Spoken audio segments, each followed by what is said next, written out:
Welcome everyone. It's the Texas Values radio show on this beautiful, albeit somewhat warm summer day. We're happy you're joining us. I'm Jonathan Covey. I'm the policy director for Texas Values, filling in for Jonathan Sines this week on the Texas Values Report.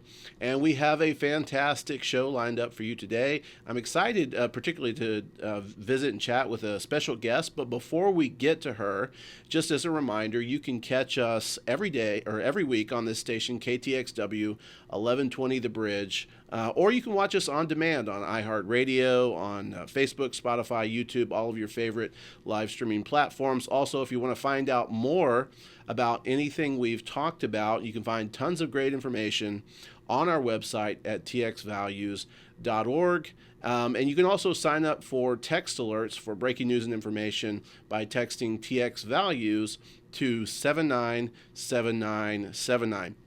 That's my spiel. Our guest today is Macy Petty, former NCAA volleyball player and Concerned Women for America ambassador. Macy, welcome to the Texas Values Report. Hey, thank you so much for having me. Well, we are obviously thrilled to have you and thrilled to see you getting around the country. And you must love buses because I've heard you spend quite a bit of time on them lately. Obviously, I want to talk to you here in a minute about your coast-to-coast Take Back Title IX bus tour that you just wrapped up. But before we do that, just for our listeners and supporters, would you just give us a little bit of background on yourself? Obviously, Texas Values has spent a lot of time working in the state of Texas on the Save Women's Sports issues, and you've been there for a lot of that as well. But talk with us a little bit about how you got started on this whole road to advocacy for fairness in women's sports. Absolutely. Yeah, well, thank you. Texas Values has been a great partner to myself and to CWA, so it's been a pleasure to work on this issue with you. Both in the state of Texas, but also on some issues regarding the NCAA and some of their conference in Texas. So that was so great to be able to partner with you guys. But this certainly was not something that I ever expected to be doing. I grew up loving sports. I'm really tall. You can't really tell over the podcast. But my dad is 6'8", so basically as soon as I could walk, they put me on the sport courts, basketball and volleyball, but my heart took especially to volleyball, and I knew pretty early about in middle school that I wanted to play in college, and that was a goal that I was setting for myself and willing to sacrifice to great lengths to achieve it. And I did have to do that throughout high school. I never got to go to prom or anything like that. That's the typical athlete story, and that was because I would be traveling to these volleyball tournaments where hundreds and hundreds and hundreds of athletes would pack into these convention centers and show off their skills with the hopes of a college recruiter catching their gaze. And so the college recruiters, this was a great opportunity for them. And we would get really nervous when someone would stop at our court because that was a huge opportunity. It was the chance to show off the skills that we had been building for nearly a decade at that point.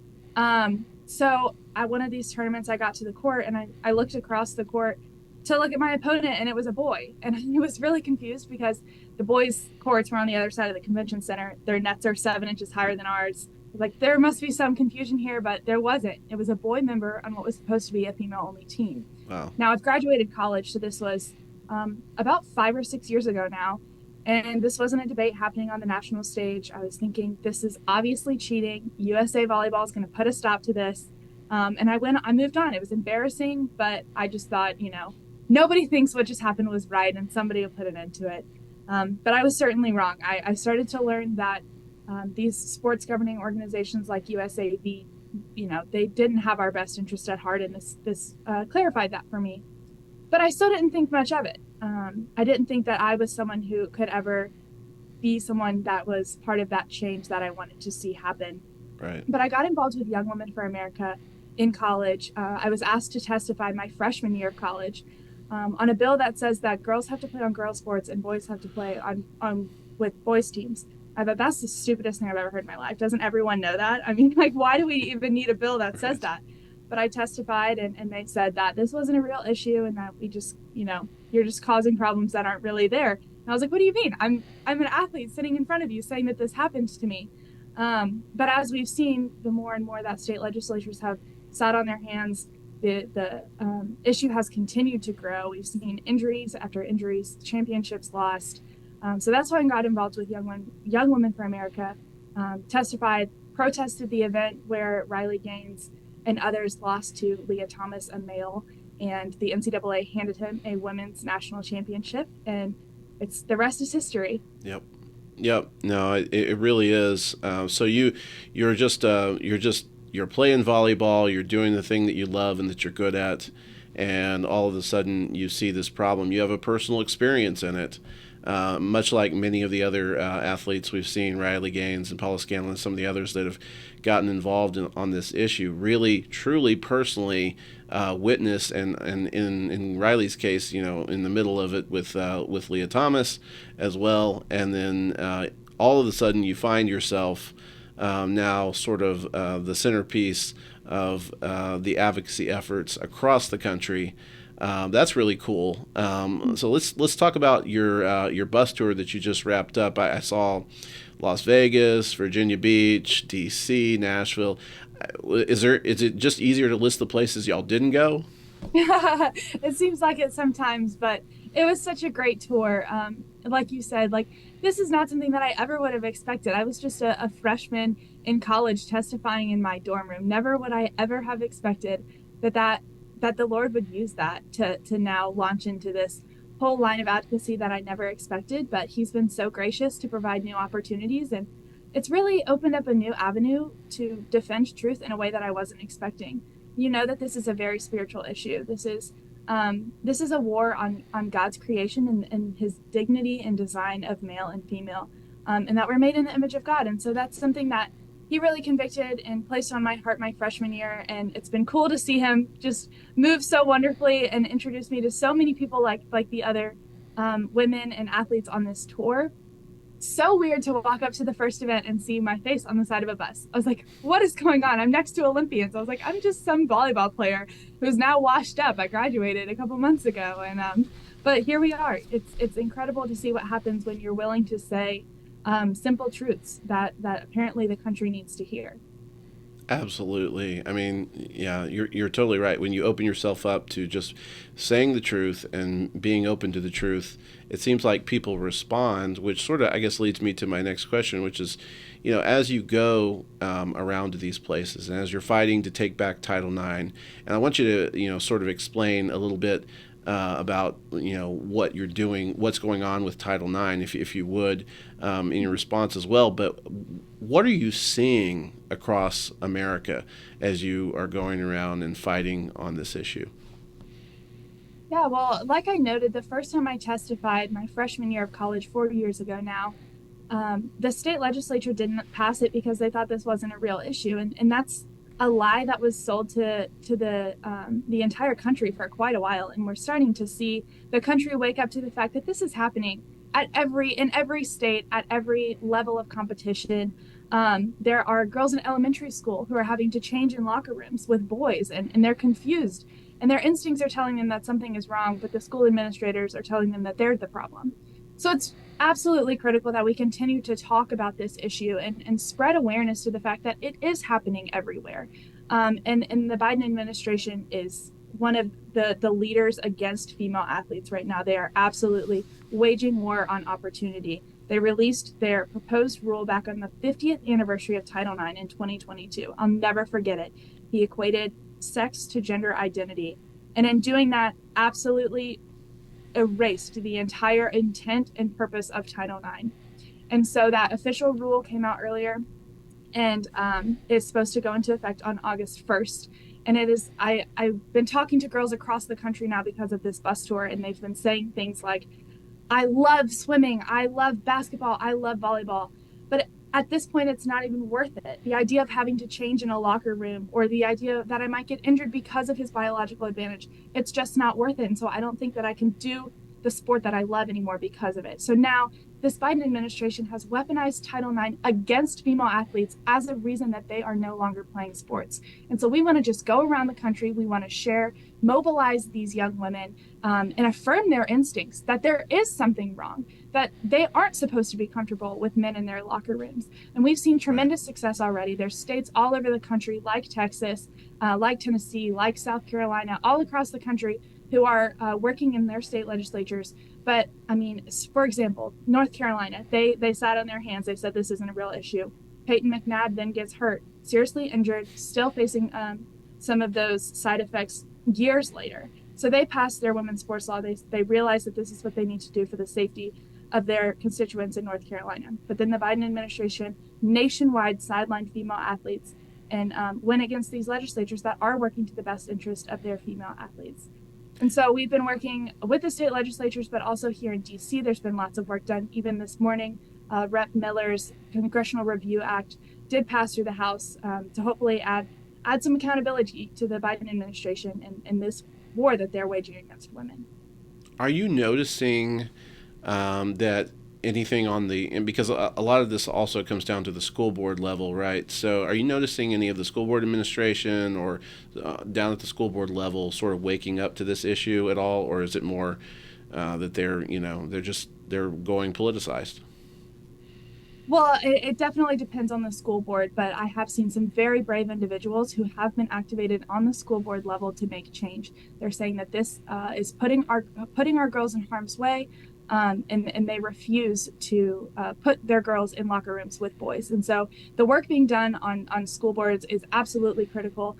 But there are some school boards out there that are using their power not in the interest of the students, but in their own political aspirations. And so I just want to encourage anyone who might be willing to step in to bravery and be a voice of reason in school boards, because the decisions that come out of there are so influential in the lives of these young Americans across the country.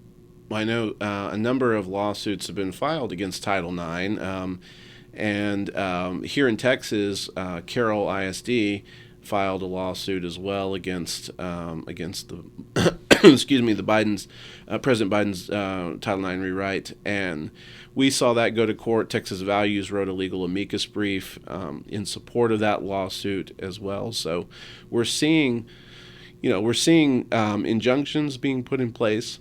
Pardon me, and we're seeing courts say no.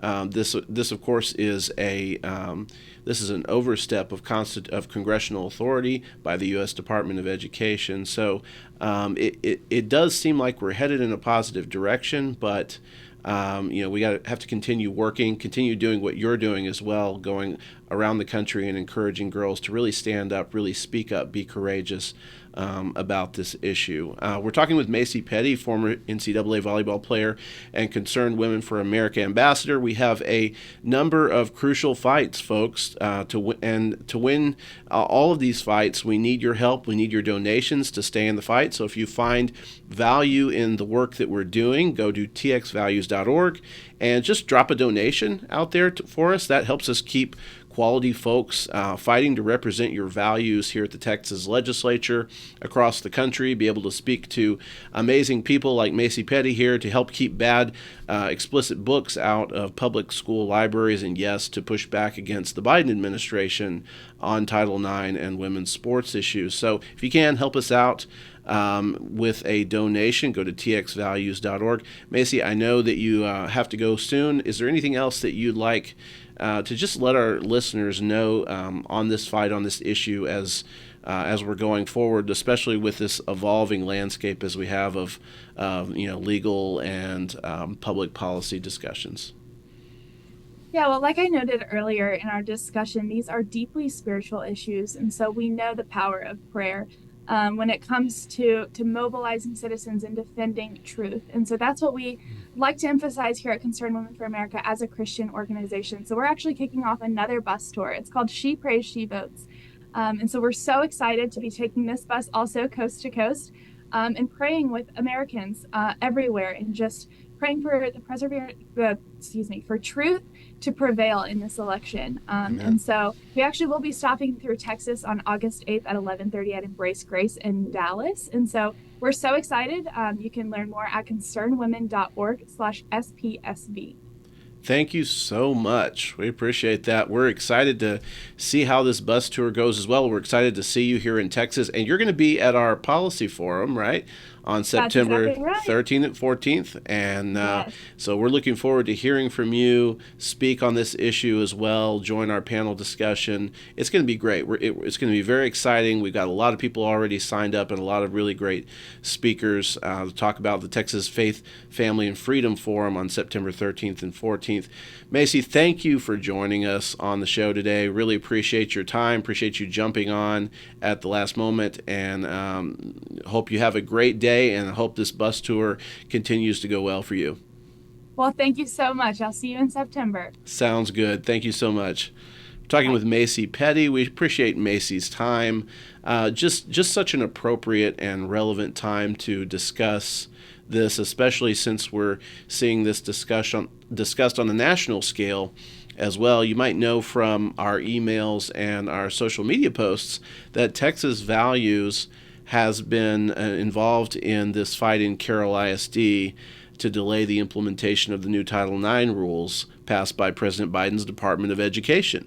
And if you remember, this is the rule that rewrites Title IX, as Macy was talking about, to include gender identity and says that sex is not defined as between just a male and a female. Now, the Carroll ISD board, they filed a lawsuit against the federal government to stop this rule from being enforced. Texas Values filed an amicus brief in support of that.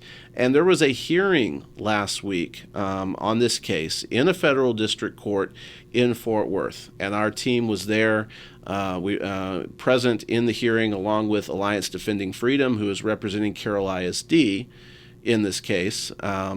And Judge Reed O'Connor was the presiding judge. He asked a number of different questions to the attorney for the federal government on this case. It was very interesting. One interesting exchange involved Judge O'Connor asking the federal government attorneys whether there were any studies they had examined about possible psychological harms to young girls who are forced to, he said, forced to unclothe their bodies and being viewed by the opposite biological sex. Were there any studies that showed the harm for that? And the federal government's attorney couldn't identify any evidence considered by the Department of Education on whether or not women were actually harmed from this before they issued their rules, and the attorney suggested that this was just a niche issue, to which the judge replied, well, some would consider transgender students as niche. So very interesting exchange. The hope and the expectation is that Judge O'Connor will issue his decision on the Title IX case before the rules take effect on August 1st. We'll continue to monitor that for you. Also, it does appear that the U.S. Department of Education's momentum is sort of slowing down some in its zeal for the issue on Title IX. And there's another obstacle that's complicating the path, and that is the U.S. Supreme Court had a ruling last month where they decided to overturn a legal precedent called the Chevron Doctrine. And the Chevron Doctrine, at its core, it's a precedent that's followed by the courts, and it gave wide powers to federal agencies to interpret and apply statutes. It's often carried out through sort of regulations and rules that federal agencies issue. Now, by getting rid of the Chevron Doctrine last month, the Supreme Court, what they ended up doing was they significantly weakened the U.S. Department of Education's power and the power of other federal agencies. No longer can they significantly overstep congressional authority and create new quote-unquote laws by simply deciding that a statute needs to be interpreted differently, like the Department of Education did with Title IX. Now, this has some liberals absolutely terrified. They've spent decades infiltrating higher education, the U.S. Department of Education, and so many other federal agencies. And now that all that influence and the ability to use regulatory rulemaking to reinterpret statute is at risk, they're terrified. And they don't want to have to rely on Congress to be specific about lawmaking, because they believe that the more specific you are about legislation, the less likely you are to gather consensus to pass that legislation. And you know what? In one sense, they actually might be right. But the difference with conservatives is that we're okay if we don't pass more exhaustingly detailed government regulations. We're okay if government interference in our lives is less, not more. And we're okay if big government is taken down a peg and the unelected bureaucrats don't have constitutional authority to write law where Congress decided to remain silent. We believe in the Constitution and separation of powers, where Congress passes laws and the executive branch enforces those laws. Unelected bureaucrats in the executive branch, they're not allowed to write law or add to existing law or to give themselves more power to regulate. Separation of powers allows each branch of government to check the power of the other. That's what it's about. And the bottom line is the Chevron case stopped overreach by aggressive bureaucrats while restoring the idea that there are limits, there are indeed limits to federal power. Now, we want to take a moment here just to switch topics for a moment and just extend our thoughts and our compassion and prayers to all of our supporters who are still without power or who are recovering in some way from Hurricane Beryl in the Houston area. Our prayers go out to all of you. We'll continue to pray for you as you recover, continue to monitor things for you so that as you're recovering, you don't miss anything. But our prayers go out to you as you experience the difficulties of recovering from this hurricane. And we're coming to the end of our show, but don't forget our 7th annual Texas Faith, Family, and Freedom Forum, September 13th through 14th, 2024. This is going to be at Great Hills Baptist Church, and it is going to be a great forum, folks. Confirmed speakers include Coach Joe Kennedy. You guys remember the praying coach who won the Supreme Court decision. Representative Tom Oliverson, now running for Texas House Speaker against Speaker Dade Phelan. Senator Bob Hall, everyone's favorite. Dr. Eitan Heim. This guy has been in the news a lot. We've talked about him a lot. He's a doctor who's a whistleblower on the child gender modification issue. Melissa Oden, founder and CEO of Abortion Survivors Network. Mary Margaret Olahan, we talked to her on the radio show recently. And of course, Macy Petty, who just joined us on today's edition of the show. We're looking forward to seeing all of these speakers and so many more at the 7th Annual Texas Faith, Family, and Freedom Forum in September. So don't miss it. Grab your tickets now. And we want to thank our faithful listeners and supporters and say that if you find value in the work that we're doing, help us out. If you would, we've said it many times, make a donation to our website at txvalues.org.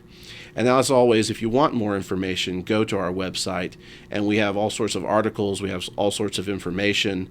And as we've said so many times on this podcast, government belongs to those who show up. So here at Texas Values, we're dedicated to being your boots on the ground and your voice in the government for social conservative issues.